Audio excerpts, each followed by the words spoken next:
इसलिए मैं सच्चाई बोल रहा हूं। मुझे मालूम है यहाँ मीडिया के लोग भी बैठे हैं। हमारी महिलाओं को ब्लाउज पहनने के अवज में टैक्स देना पड़ता था, टैक्स देना पड़ता था ब्लाउज पहनने के लिए। हमारे राजा भी नहीं बोलते थे कुछ।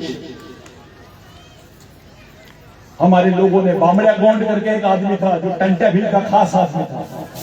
बामड़ा गोंड ने 4 ब्राह्मणों को जिंदा जला दिया था। जिस दिन बोले हमारे महिलाओं ने अगर ऐसा किसी ने बोला कि ये टैक्स देना पड़ेगा, बामड़ा गोंड ने जिंदा जला दिया। टंटा भील का आदेश कि जो भी कपड़े हैं, जो भी सब कुछ अपने गरीब महिलाओं को दो, उनको पूरे कपड़े पहनाओ। अरे कपड़े पहनने के लेकर भी हमको संघर्ष करना पड़ा इस देश में। ये हालत है। वहां से शुरू होती है ये आंदोलन की लड़ाई, यानी जो आंदोलन का सिलसिला। कपड़े पहनने के लिए किसी देश में किसी आदिवासी ने ऐसा आंदोलन किया क्या? लेकिन भारत में आदिवासियों को ऐसा आंदोलन भी चलाना पड़ा जहां कपड़े पहनने का भी टैक्स देना पड़ा। राजाओं ने पूरी जमीनों की जमीन पूरे ब्राह्मणों को और पंडितों को दान कर दी, मठों के लिए दान कर दी। कोई भी राजा के पास में उनके राज्य में गोंडी भाषा राजभाषा नहीं थी, इसलिए आज गोंडी भाषा के ये हाल है। जयपाल मुंडा ने बोला था संविधान सभा में कि गोंडी भाषा को देश की राष्ट्रभाषा बनाओ, मुंडारी भाषा को देश की राष्ट्रभाषा बनाओ, भील भाषा को देश की राष्ट्रभाषा बनाओ। तब यहाँ के राजा भी थे, पार्लियामेंट में एक राजा का भी नाम था, उसने भी कुछ नहीं बोला। वही जयपाल मुंडा जो बिरसा मुंडा के आंदोलन से आया था, वो गोंडी भाषा की बात कर रहा था। उस वक्त जयपाल मुंडा ने बोला था आदिवासी पर्सनल लॉ बनाओ। जैसे मुस्लिम भाइयों के लिए अलग कानून है, जैसे क्रिश्चियन भाइयों के लिए अलग कानून है, जैसे हिंदू भाइयों के लिए वैसा अलग कानून है, वैसा ही कानून आदिवासियों के लिए बनाओ। तब भी हमारे लोगों ने मदद नहीं की। साथियों, बिरसा मुंडा का आंदोलन और उसकी विचारधारा आज देश के टप्पे टप्पे में चले गई है। आज से 21 साल 22 साल पहले जिस विचारों को लेकर लोग भगा देते हमको, आज ऐसा रहता है कि मैं 2 लोग 5 लोगों के लिए तरस जाता था। आज ये बात करने के लिए, मैं सुनने के लिए, मेरे को बात करने का मौका लाखों आदिवासियों से एक साथ मिलता है। ये बिरसा मुंडा, ये हमारे शहीदों की। बिरसा मुंडा आखिरी वारिस है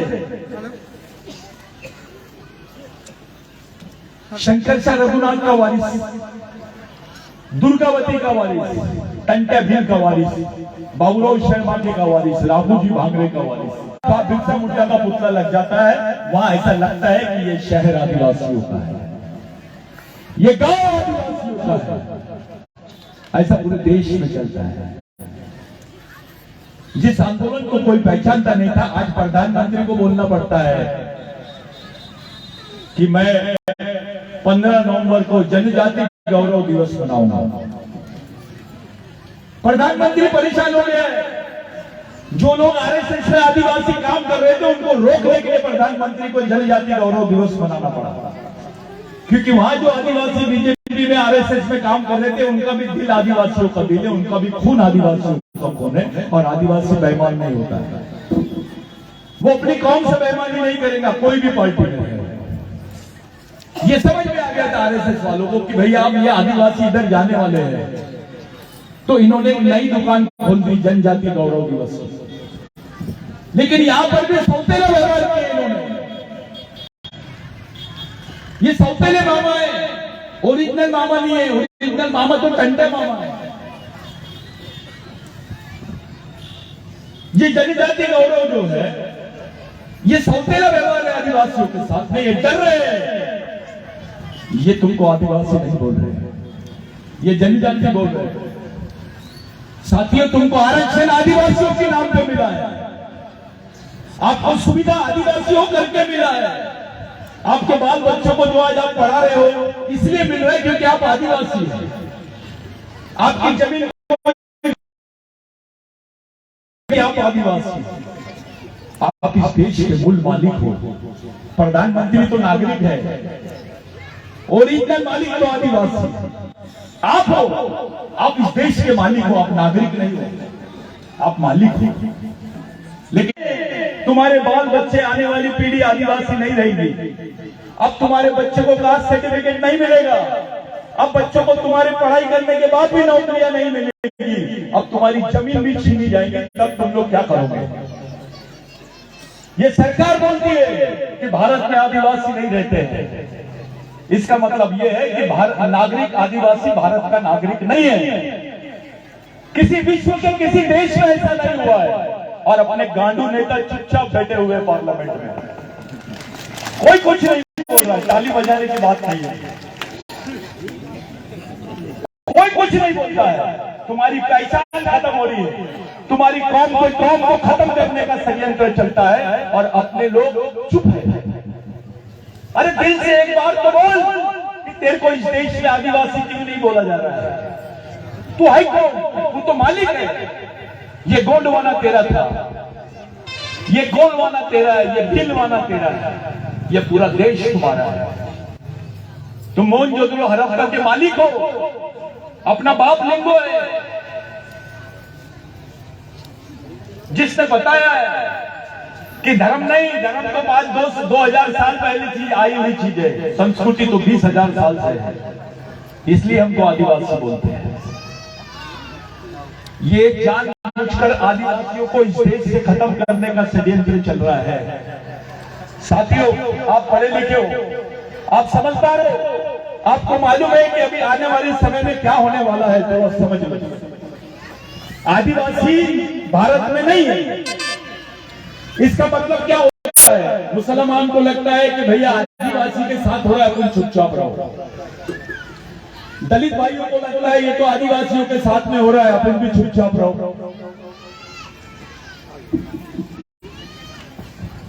ओबीसी को लगता है कि जो हो रहा है आदिवासियों के साथ में हो रहा है, अपने साथ में नहीं हो रहा, अपन चुपचाप रहो। लेकिन जिस दिन यहाँ के ओबीसी को, दलित को, मुस्लिम को, क्रिश्चियन को ये बोलना पड़ेगा कि हम यहाँ के मूल निवासी है, उस दिन उनको ये साबित करना पड़ेगा कि वो आदिवासियों के वंशज है। नहीं तो इस देश में कोई नहीं पूछेगा। सब घबरा रहे हैं। दो ही बाजू है, एक जो हिंदू राष्ट्र बोल रहे हैं उसके तरफ हो जाइए आप, या जो आदिवासी राष्ट्र बोलते हैं उनके तरफ हो जाइए आप। हिंदू राष्ट्र का मतलब है आदिवासी मुक्त भारत। जिस देश में आदिवासी नहीं रहते हैं ऐसा भारत। इसलिए इन्होंने षड्यंत्र किए। 93 में इन्होंने बाबरी मस्जिद गिराई, 93 में बम ब्लास्ट हुआ बॉम्बे में, हिंदू मुस्लिम दंगे हुए, उसके पहले राजीव गांधी को मारे। आप लोग चुपचाप रहिए, चुप रहो बेटा, चुप रहो, शांत रहो। जो ज्यादा बोलेगा मैं यहां भाषण देने बुलाऊंगा। तो ये लोगों ने एक तरफ बाबरी मस्जिद को गिराया, राम मंदिर का आंदोलन चला, बम्बई ब्लास्ट हुआ, और दूसरी तरफ चुपके से इन्होंने एक प्रस्ताव भेज दिया संयुक्त राष्ट्र संघ में कि भारत में आदिवासी नहीं रहते हैं। हमारे लोगों को मालूम भी नहीं था। कई लोग तो फॉरेन घूमने जाते, कहा जा रहा तुम अमेरिका जा रहा, कहा जा रहा तो अफ्रीका जा रहा, भाई तो करने क्या जा रहा? तेरे को मालूम नहीं है तेरे साथ क्या हुआ, तेरे कौम के साथ क्या हुआ, तेरे बाल बच्चों के साथ क्या हुआ? ऐसा कैसे लीडर है रे बाबा? तेरे को मालूम ही नहीं तेरे साथ क्या हुआ है और तू लीडर बन रहा है, संगठन चला रहा है। अब तुम्हारी पूरी कौम खत्म करने का समय आ गया है। उन्होंने बोल दिया है कि देश में आदिवासी रहते नहीं। इसका मतलब क्या होगा? तुम नागरिक भी नहीं हो। आज जब तुम नागरिक नहीं रहोगे तो तुमको पढ़ाई करने नहीं मिलेगा, तुमको नौकरियां नहीं मिलेगी, तुम्हारे बदन पे कपड़े नहीं रहेंगे, तुम्हारे पास जमीन छीन ली जाएगी। ये जो बोल रहे ना लैंड बैंक, विश्व के सभी देशों में एक बात की चर्चा होती है, बैंक, पैसों का बैंक। लेकिन भारत ये बोल रहा है हमारे पास जमीन, पैसों का बैंक नहीं, जमीन का बैंक। जमीन का बैंक का मतलब होता है कि विदेश की जितनी भी कंपनी फैक्ट्री है, आओ पैसा लगाओ, हम तुमको जमीन देते हैं। मेरा यहाँ के मुख्यमंत्री से सवाल है, हमारे मंत्रियों से, किसके पास जमीन है? आदिवासियों के पास में जमीन है और ये आदिवासियों की ही जमीन बेचना चाह रहे हैं। और यहां से ये षड्यंत्र शुरू हुआ है कि भारत में आदिवासी नहीं है। संयुक्त राष्ट्र संघ बोलता है कि आदिवासी की जमीन कोई बेच नहीं सकता है, नहीं सकती है। नॉन ट्रांसफरेबल लैंड, अपरिवर्तनशील जमीन बोलते हैं उसको। नॉन ट्रांसफरेबल लैंड यानी कोई उसको ले नहीं सकता, सरकार भी और दूसरा गैर आदिवासी। लेकिन भारत सरकार एक नया फॉर्मूला चला रही है, आदिवासियों की बड़ी होटल है, किसकी है? जमीन आदिवासियों की, जंगल आदिवासियों का, लेकिन होटलें और पूरा बिजनेस गैर आदिवासियों का है। हमारे लोग बर्तन साफ करते हैं वहां के होटलों में, वहां पे आदिवासी भाइयां पानी भरती है, बर्तन साफ करती है, हमारा ही मालिक, वहां का मालिक होने के बावजूद ये स्थिति क्यों आई है? क्योंकि हम बोलते नहीं, हम बात नहीं करते, डरते। डर रहा किससे? हम तो लगे हुए, ये गोंड है, मैं प्रधान हूं, मेरे एरिया में घुसना नहीं, वो एरिया में नहीं घुसना, मैं तो यहाँ का अध्यक्ष हूं, मैं तो सचिव हूं, महासचिव हूं, प्रदेश सचिव हूं, इधर आ, मैं तेरे को इंटरनेशनल अध्यक्ष बनाता हूं। क्या कर सकता है इस समाज के बारे में? क्या करेगा? अबे दिमाग में रहेगा तो कुछ करेगा ना, कुछ समझेगा तो करेगा ना। हमको पता भी नहीं चला, हमारे बाल बच्चों के गलों पर चूड़ियां चल गई। तुमको तो मालूम रहेगा नहीं कुछ, लेकिन तुम्हारा बच्चा जिसको तुमने पैदा किया, एक बार जवान होने के बाद तुमको थूकेगा और बोलेगा ऐसे माँ बाप की औलाद हूं जिसने मेरी पहचान भी नहीं बचाई। तुम्हारे बच्चे तुमसे खुश नहीं रहेंगे, तुमको बद्दुआ देंगे कि कैसे कौम में पैदा हुए हम, हमको नागरिक भी नहीं रहने दिए, हमको मालिक भी नहीं रहने दिए। ये हालत बनाए। ऐसे माहौल में हम सामाजिक संगठन और मिशन की बात कर रहे हैं। ये जो बिरसा ब्रिगेड का मिशन है, ये इल्सा ब्रिगेड, बिरसा ब्रिगेड की भी दुकान बंद होने वाली है अभी। ये बंद होना चाहिए। अभी सिर्फ समाज में सामाजिक मिशन चलना चाहिए, संगठन का कोई स्थान नहीं है। एक नेता बनाते हो तो उसके पीछे बहुत मेहनत करते हो, 5 साल में चुना के लाते हो उसको, एक नेता बनाते हो। वो नेता समय आने पर समाज को भी धोखा दे देता है, सौदेबाजी करने लग जाता है, पूरी एनर्जी वेस्ट हो जाती है। मिशन का वैसा नहीं है, मिशन एक कार्यकर्ता बनाता है। वो कार्यकर्ता ऑटोमेटिक इस साचे में ढल जाता है कि उसका मन अंदर से समाज के साथ गद्दारी नहीं करता, वो ईमानदारी और समझदारी के साथ समाज में जीता है और जिंदगी में काम करता है। एक नेता बनाओगे तो 5 साल काम करेगा, लेकिन एक कार्यकर्ता बनाओगे तो समाज के लिए जिंदगी भर काम करेगा। ऐसा मिशन खड़ा करना है। हम टूट गए, हमको इतने बुरी तरीके से तोड़ा गया है कि आदिवासियों को एक जगह आने नहीं दिया जाए। अभी मेरे को कई अधिकारी मिले, सतीश दादा आप प्रोग्राम में जा रहे हैं, आप बहुत खुला बोलते हैं, हम लोग वहां रहेंगे तो बदली कर देंगे। हमारे कर्मचारी इतना डर रहा है, घबराया हुआ है। आदिवासी कर्मचारी की हालत, दलित कर्मचारी की हालत, ओबीसी कर्मचारी की हालत, मुस्लिम कर्मचारी की हालत, क्रिश्चियन कर्मचारी की हालत, डरे हुए क्योंकि ये आपको ट्रांसफर का डर दिखाते हैं, आप पे कोई पुलिस केस कर देते हैं, आपको नक्सलवादी घोषित कर देते हैं। और एक बार आदिवासी को नक्सलवादी बोल दिए तो बंदूक मारने की परमिशन मिल जाती है, उसको गोली मार दे। समाज के कितने नेताओं ने इस पर बात की, घबराते।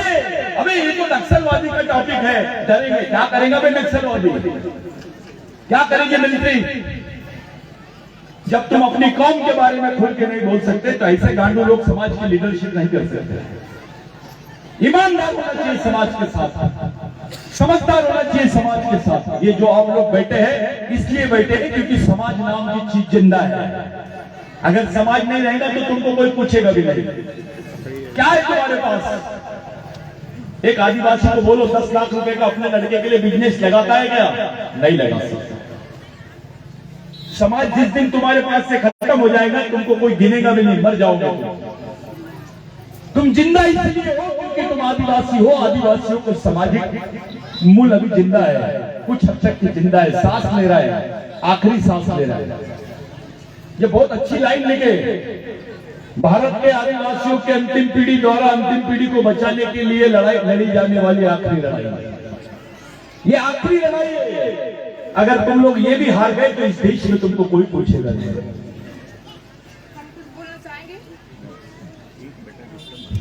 नहीं, आदिवासी का चल रहा है तो आपको उनको भाषा से बोलना चाहिए। अच्छा, बदी इंडिया है। आप आदिवासी के लिए बोल रहे थे तो मैं बोल रही थी कि आदिवासी घुसड़ गए तो अच्छा रहता है। सब पूरा हिंदी इंग्लिश सब मिक्स कर रहे हो, लेकिन गोंडी कहीं भी मिक्स नहीं। नवड़ी तो नावा गोंडी समझे मायल निकुल बात सब लोगों को नले समझे मायल इतने चाहती ना हिंदी के वर्ड को। तो आप आदिवासी करो तो वो भी बोलोगे थोड़ा तो अच्छा रहेगा, ये बोल रहे हैं। ठीक है, ये बच्चे के लिए ताली बजाओ, बहुत अच्छा। क्या नाम है तेरा? अंकिता मशकोले। क्या करती है ये बच्ची? किसके पास जाएंगे? इसको सामाजिक शिक्षा कौन देगा? कौन से स्कूल में जाएंगे?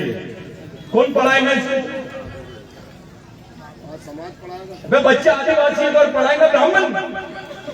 उसके दिमाग में सोच ब्राह्मणों की डालोगे आप नहीं किए अपने बच्चों को, कोई लाइन नहीं है। ऐसे बच्चे जब सामने आते और पूछते, मेरे को भी आके बोली उसने, दादा आप गोंडी में भी बोलो। ये इसलिए बोली क्योंकि उसके मन में कहीं ना कहीं ये फीलिंग आई कि नहीं गोंडी में बोलेंगे तो ये लोग समझ जाएंगे। हिंदी में भी बोल रहे, थोड़ा गोंडी भी बोल रहे, यानी आदिवासी भाषा का थोड़ा सा उसको लगा। ये मैं भड़का भाई है, परंतु तुम्हारे यहाँ जो गोंडी चलती है, हमारी जो गोंडी चलती है वो बहुत अलग अलग है। मेरे को लगा नावा गोंडी भाषा इसमें संजय माइकिट के ले, ये मेरे को थोड़ा डाउट था करके मैंने हिंदी में बोला। बेटा माफ करना, मैं तेरा गुनाहगार हूं। ये बच्ची के लिए तालियां बजाओ। आप क्या पढ़ाते हो? आपके पास क्या है? कुछ नहीं है। सब लोग अपने अपने धुन में मगन है। इलेक्शन का रास्ता देखते हैं, 5 साल का रास्ता देखते हैं, लेकिन ये जो लाइन है, सामाजिक लाइन है, इसकी तरफ किसी का ध्यान नहीं है। जितना बड़ा ये मंडप है, थोड़ा 5 मिनट रुको, थोड़ा अच्छे से बात कर रहा हूं। जितना बड़ा मंडप है, अगर इतना बड़ा आदिवासियों का भवन रहता तो कितना अच्छा रहता, कितना अच्छा रहता। ना बालाघाट में है, ना सिवनी में है, ना छिंदवाड़ा में है, ना बैतूल में है। आप लोगों के लिए जगह भी नहीं है। आप तो राजा है यहाँ पे, ये तो गोंडवाना आपका है। अब तो कब्रिस्तान भी नहीं है आपका, मरने को भी जगह नहीं है। ऐसा कैसा समाज है यार? को कम करना चाहते हैं। इनकी प्लानिंग है कि आदिवासी ग्राम सभाओं को खत्म कर दिया जाए, उसके अधिकारों को खत्म कर दिया जाए करके पेशा कानून लाया है। सुनने में देखने में बहुत अच्छा लगता है, लेकिन ये ग्राम सभा की मूल को खत्म कर देता है। ये 5वीं अनुसूची का क्षेत्र है, यहाँ पे ग्राम सभा के विशेष अधिकार है, यहाँ अपना कानून है, यहाँ अपने रीति रिवाज है, रूढ़ी परंपरा है, यहाँ का बिजनेस आदिवासियों की मर्जी से चलना चाहिए। लेकिन अफसोस की बात है कि आदिवासी क्षेत्र में गैर आदिवासियों का भरभक्कम बिजनेस चलता है, जो मध्य प्रदेश की नहीं है। जो मध्य प्रदेश के आदिवासी है वहां तक ठीक है, या मध्य प्रदेश का नागरिक है वहां तक ठीक है, लेकिन बाहर के लोग आके मध्य प्रदेश में बिजनेस कर रहे हैं और उनके घरों में, उनकी दुकानों में, उनके कारखानों में आदिवासी आदमी मजदूर है, मुस्लिम आदमी मजदूर है, यहाँ का क्रिश्चियन आदमी मजदूर है, दलित आदमी मजदूर है, ओबीसी आदमी मजदूर है। साथियों, ऐसी विपरीत परिस्थिति में आप लोगों ने बिरसा मुंडा का पुतला बिठाया है। ये बिरसा मुंडा है तो इसका तुमसे संबंध क्या है? इसने तुम्हारे लिए किया क्या है? क्यों जबरदस्ती में उसका पुतला लगाया है? पूरे देश के आदिवासी पागल जैसे बिरसा मुंडा, टंटा भील, बाबूराव शर्मा, राघोजी भांगरे, ये सब चल रहा है। एक समय बिरसा मुंडा के बारे में बोलो तो लोग पूछते थे, अपलो आंदू बांगो, अपलो कोई तो ये ऐसा पूछते थे। आज पूरे समाज ने बिरसा मुंडा को स्वीकार कर लिया, समाज ने नहीं, देश ने। आज आदिवासियों की पहचान यानी बिरसा मुंडा है, और बिरसा मुंडा यानी आदिवासी। बाबूराव शर्मा के आदिवासी नहीं है क्या?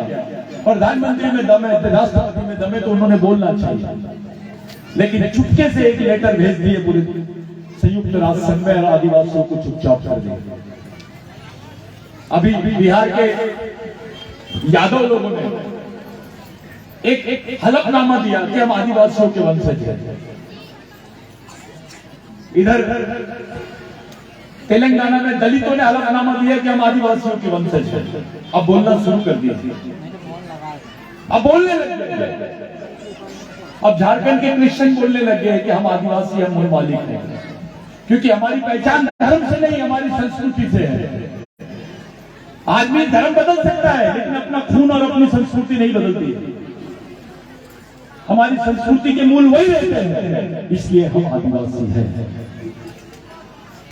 साथियों, आपके बदन पे कपड़े हैं, आपके पास में नौकरी है, आपके पास में जमीन है, ये सिर्फ और सिर्फ किसी राजा और भगवान की वजह से नहीं है, ये क्रांतिकारियों की वजह से है। तुमको टंटा बिल की वजह से जमीन मिली है, बिरसा मुंडा की वजह से जमीन मिली है, कोई राम भगवान की वजह से या किसी और भगवान की वजह से नहीं मिली है। ये जो जमीन मिली हमको अपने शहीदों की वजह से मिली।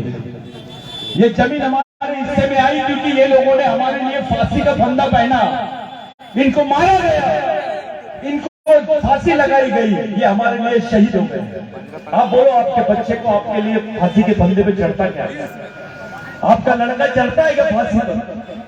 नहीं चलेगा। भाई भाई के लिए लड़ता है, भाई से अपने अपने भाई में लड़ रहे हैं, जमीनों के लिए, घर के लिए, पैसों के लिए। ये सही लोग जिनकी तुमने फोटो लगाई है, ये लोग तो तुम्हारे लिए मर गए, समाज के लिए मर गए। ये रियल भगवान है, ये ओरिजिनल भगवान है। इनकी वजह से हमारे को जो कुछ मिला है। आज ये जो क्षेत्र है अत्रि का, यहाँ पर जो आप लोगों ने बिरसा मुंडा का पुतला बिठाया है, वास्तव में आप लोग तारीफ के काबिल है। जो काम किसी मिनिस्टर ने नहीं किया, जो किसी नेता ने नहीं किया, वो नागरिकों ने किया। इनके लिए जोरदार ताली बजाओ। ये सच्चे हैं, ये झूठे लोग नहीं है। अरे अपने नेताओं की तो फटती है बिरसा मुंडा का टंटा बिल का फोटो लगाने के लिए, घबराते हैं क्योंकि सबको पता चल जाएगा ये टंटा बिल वाला है, बिरसा मुंडा वाला है, बाबूराव शर्मा वाला है, तो डर जाएगा, उसकी जात पता चल जाएंगे ये कौन है। अब तो लोग अपनी जात भी बचाते हैं। मड़ावी है तो मड़ावी कर दिया,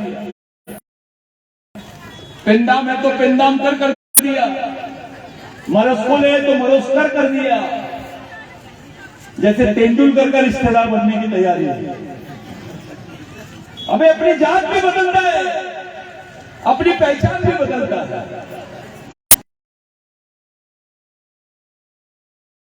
जमीन दिया, हाथ उठाओ। यहाँ कोई ऐसा आदमी बैठा है क्या जिसको भगवान ने, राजा ने और नेता ने तुमको 5 एकड़ जमीन दिया? हाथ उठाओ। किसको दिया? ये जमीन तुमको आंदोलन है, बिरसा मुंडा का आंदोलन हमारी आने वाली पीढ़ी का आंदोलन है। बिरसा मुंडा का आंदोलन हमारी आने वाली पीढ़ी को बचाने का आंदोलन है। बिरसा मुंडा के आंदोलन की वजह से डॉक्टर साहब अम्बेडकर पहली बार पश्चिम बंगाल से जीते। जो भंडारा से जी को जब समझ में आया कि बिरसा मुंडा का आंदोलन यह है कि हमारे गांव में हमारा राज, गोंडी में बोलते हैं उसको मावा नाटे मावा राज। गांधी जी ने बोला इसी आंदोलन की पूरे देश को जरूरत है। वो टाई उतारा, लामोटी पहना, 24 साल की उम्र में तो पूरा जवान भी नहीं होता आदमी। जीन्स पहन के, टी शर्ट पहन के सड़क पर छेड़ीमारी करता है, मोबाइल लेके खड़े रहता है। लेकिन बिरसा मुंडा अपनी उम्र के 17 साल से आंदोलन कर रहा था, लड़ाई में उतर गया था। उस महान आत्मा का आपने यहाँ पे किया है। बिरसा मुंडा इतने गरीब परिवार में पैदा हुआ था कि उसके घर वालों को खाने को लिए भी नहीं मिलता था, भूखे रहते थे। जब आदमी को मैयत होती है तो मैयत में क्या करते हैं हम लोग? सोने की मनी डालते हैं मुंह में, यहाँ सिक्का रखते हैं, बाजू में कुछ चावल वावल बांध के रखते हैं, कुछ पैसे भी डालते हैं। जब मैयत जाती थी तो थोड़ा, जब सब लोग चले जाते थे, रात में बिरसा मुंडा जाता था, वो मैयत को खोदता था, उसमें से वो सोने की मनिया निकालता था, वो चावल निकालता था और अपने गांव के लोगों को बेचता था और खिलाता था। इतनी गरीबी थी। वहां से तैयारी की बिरसा मुंडा ने। कोई राजा नहीं था बिरसा मुंडा, उनको खाने के भी वांदे थे। ऐसे परिवार में पैदा होकर इतने बड़े समाज के लिए इतना सब कुछ कर देना, ये मामूली बात नहीं है। इतना संघर्ष नहीं करते लोग। हमारे लोग तो डर जाते हैं, अरे क्या करना है रे बाबा, ये समाज की बातें सब भूल जाओ, अपने काम धंधे से लगे रहो, इतवार को मटन खाओ और सो जाओ, इधर टीवी देखो और उधर बीवी को देखो, खुश, बाकी कुछ नहीं करना है। जो लोग ऐसा करते हैं, ये हमारे लिए, हमारे समाज के प्रेरणादायी लोग नहीं हो सकते। जो पढ़ा लिखा होता है समाज, जो पढ़ा लिखा बंदा होता है, जो सब पढ़ा लिखा वर्ग होता है, वो समाज के भगवान होते हैं, जिसको हम लोग गॉड बोलते हैं। जीओडी गॉड, गॉड यानी भगवान। Guardian, G for guardian, O for owner, D for driver, चालक, पालक और मालक। ये बड़ी बात होती है। लेकिन जो हमारा गॉड है वो डॉग हो गया, उल्टा हो गया, डीओजी डॉग हो गया। डॉग यानी कुत्ता। उसकी अपनी सोच ही नहीं रही, वो अपने समाज के बारे में सोच रही नहीं है। उसके पास पैसा आ गया, बंगला आ गया, गाड़ी आ गई, कार आ गया, अच्छी बीबी आ गई और कोई दूसरी बीबी भी आ गई, पैसा और लेगा, वो कोई नेता से संपर्क बनाएगा, लेकिन समाज से नहीं। ऐसे गद्दार लोग भी समाज में है। जो डॉक्टर बने आरक्षण, ये जिंदा लोग नहीं है। आज के उपलक्ष्य में आप लोग सुनने की मूड में नहीं है, लेकिन मैं जिस बात को आपके सामने रखना चाहता हूं उसमें की दो बातें। बाल बच्चे, आने वाली पीढ़ी जिंदा रहेंगी, उसके बारे में सोचो। बिरसा मुंडा ने बोला, जिस बच्चे की मां होशियार वो बच्चा जिंदा रहेगा, और जिस बच्चे की मां बेवकूफ, बिरसा मुंडा ने मां को भगवान बोला है। एक हादसा हुआ था अभी सिवनी में, जो आदिवासियों के पास में कुछ गाय का मटन मिला और उसको बजरंग दल के लोगों ने पकड़ लिए। उनको तो खत्म ही हो गया सब खेल। ये कौम को कमजोर करने की प्रैक्टिस है, ये षड्यंत्र है आदिवासियों को डराने का। जिसके पेट में अनाज नहीं, जिसकी उम्र 40-45 के ऊपर की, दूध पीते वो मां। और मैं इनसे पूछता हूं, अगर आप मां बोलते हैं गाय को, तो अपनी मां के दूध का बिजनेस करते क्या? कोई व्यापार करता है क्या? और ये आदिवासियों को समझाने की जरूरत नहीं है। गौ माता और माता, हम लोग बिरसा मुंडा को मानते हैं। हमारे यहाँ पर गाय की पूजा भी होती है, और जाके देखो आदिवासी क्षेत्रों में भैंस की पूजा भी होती है। ऐसे कई गांव है जहां पर दूध का उपयोग नहीं करते, काली चाय पीते, बोलते हैं बछड़े के दूध में हमारी हिस्सेदारी नहीं होनी चाहिए। ये आदिवासी संस्कृति है, यहां से बिरसा मुंडा शुरू होता है। बिरसा मुंडा को समझना एक अलग बात है। बिरसा मुंडा की छोटी छोटी बातें हमारे समाज के लिए बहुत महत्वपूर्ण है। मेरे भाइयों, आज के दिन मैं आप लोगों के हाथ जोड़ के, पैर पड़ के एक ही बात बोलना चाहता हूं। यहाँ पे मिशन के भी लोग हैं, यहाँ पे मिशन के कार्यकर्ता है, अपने गुरुमाने के लोग हैं, कर्मचारी लोग हैं, आकाश पाताल जो भी संगठन है वो सब लोग हैं, तुम्हारे विद्यार्थी संगठन के भी लोग हैं। ये जितने लोग हैं सब एक जगह बैठ जाओ और मेरे को एक हल निकाल के बताओ। अगर आरक्षण खत्म हो गया, तुम्हारे पहचान खत्म हो गई, तुम्हारी नागरिकता खत्म हो गई, तुम्हारी जमीन छीन ली है, उसके बाद तुम जिंदा कैसे रहोगे? इसका हल निकाल के बताओ, तो मैं मानूंगा तुमको कि तुम्हारे मन में समाज के प्रति कुछ है। निकालो हल और लीडरशिप करो। इसका हल तो निकालो। मेरे भाइयों, आज की तारीख में चारों तरफ से फंसा हुआ है आदमी, आदिवासी बहुत बुरी तरह फंसा हुआ है। और इस प्रक्रिया में मेरी माताएं बहनें जितनी हैं, समाज के लिए एक एक रुपए तो भी जमा करो। ये जो लड़के बेचारे मिशन में काम करते हैं, अगर ये तुम्हारे घर तक आए तो इनको खाने के लिए पूछो, क्योंकि ये एक एक महीना घर नहीं जाते, 15-15 दिन घर नहीं जाते। ये पढ़े लिखे बच्चे हैं, ये तुम्हारे लिए, तुम्हारे आने वाली पीढ़ी के लिए काम कर रहे हैं। ये किसी के नेता का बेटा नेता नहीं और राजा का बेटा राजा नहीं, समाज के गरीब आदमी का भी बच्चा समाज का नेतृत्व करना चाहिए करके बनाया है इसको। ये मिशन इसलिए बनाया, और यहाँ कोई नेता वेता नहीं है, कोई सतीश पेंदाम नेता नहीं है, मेरे को नेता समझना भी नहीं। मैं आप में से एक कार्यकर्ता हूं। मिशन में कोई नेता नहीं होता है। आज मैं बोल रहा हूं, ठीक है, कल नहीं रहूंगा तो क्या करोगे? मैंने बेईमानी कर लिया तो क्या कर लोगे? इस मिशन को चलाओ। इसी मिशन के माध्यम से समाज बच सकता है, इसी मिशन के माध्यम से समाज बन सकता है। नेताओं के विचारों पे विश्वास मत करो, शहीदों के विचारों को लेकर चलो। इनकी आइडियोलॉजी को समझो, इनकी विचारधारा को समझो। आज पूरे मध्य प्रदेश के लोग चुनाव के चक्कर में हैं, लेकिन इस बार हम भी बताएंगे, हम भी निर्णय ले रहे हैं कि जहां जहां आदिवासी लोग हैं, वहां कोई कांग्रेस और कोई बीजेपी निर्णय नहीं लेंगे, कोई पार्टी निर्णय नहीं लेंगी, समाज निर्णय लेगा आदिवासियों का। समाज, कोई पार्टी जीते या कोई पार्टी हारे, आदिवासी नहीं हारना चाहिए, इस पर काम करेगा मिशन। कौन जीतता है हारता है इससे हमको कोई लेना देना नहीं है, आदिवासी समाज की हार नहीं होनी चाहिए। ये पहली प्रैक्टिस रहेगी पूरे देश में, जहां सब लोग पार्टी की बात करते हैं, वहां हम लोग केवल समाज की बात करेंगे। एक दौरा निकाल रहे हैं हम लोग अभी। मैं मिशन के जो वरिष्ठ लोग हैं, जो कार्यकर्ता है, मैं इनको बोलना चाहता हूं। 3 निर्णय हुए हैं। जो 3 निर्णय लिए उसमें से पहला निर्णय यह है कि अब मिशन का जो प्रतिनिधित्व है, जो नेतृत्व है, वो पुरुष नहीं करेंगे, वो महिलाओं के हाथ में जाएगा, वो पूरा मिशन महिलाएं चलाएंगी।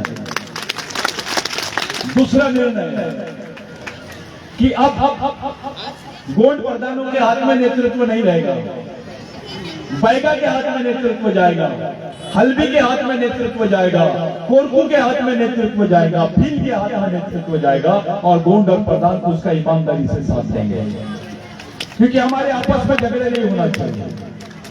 तीसरा निर्णय, हर जिले में, हर तहसील में